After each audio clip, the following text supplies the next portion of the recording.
ನಿಮ್ಮ ಸ್ವಂತ ಊರು ಸರ್? ಮಂಡ್ಯದ ಹತ್ರ ಮದ್ದೂರು.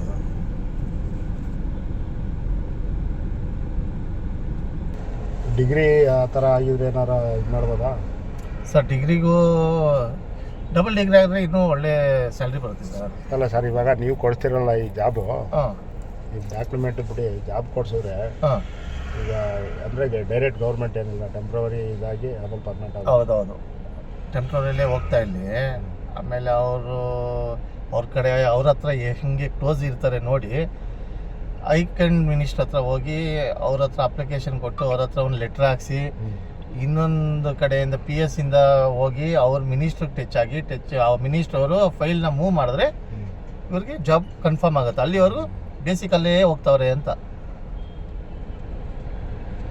ಇದಕ್ಕೆ ನಾವು ಪರ್ಮನೆಂಟೇ ಮಾಡೋಕ್ಕೆ ಆಗುತ್ತೆ ಅನ್ನೋದು ನಮ್ಮ ಕೈಲಿಲ್ಲ ಸರ್, ಅದು ಮಿನಿಸ್ಟರ್ ಕೈಲಿ ಇರೋದು. ಈಗ ಹೇಳಿದ್ರಲ್ಲ ನೀವು MS ಬಿಲ್ಡಿಂಗಲ್ಲಿ ಜಾಬ್ ಕೊಡ್ತೀನಿ ಅಂತ. ಹಾಂ, ಈಗ ಅಲ್ಲಿ ಹಾಂ, ನೀವು ಈ ಜಾಬ್ ಕೊಡ್ಸಿದ್ರಲ್ಲ, ಈ ಜಾಬ್ ಕೊಡ್ಸಿದ್ಮೇಲೆ ಈಗ ಅವ್ರಿಗೆ ಪರ್ಮನೆಂಟ್ ಆಗೋದೇ ಇಲ್ಲ, ಮಾಮೂಲಿ ಟೆಂಪ್ರವರಿಲೇ ಇರ್ತಾರೆ. 60 ವರ್ಷವರೆಗೂ ಮಾಡ್ಕೊಂಡೇ ಇರ್ಬೋದು.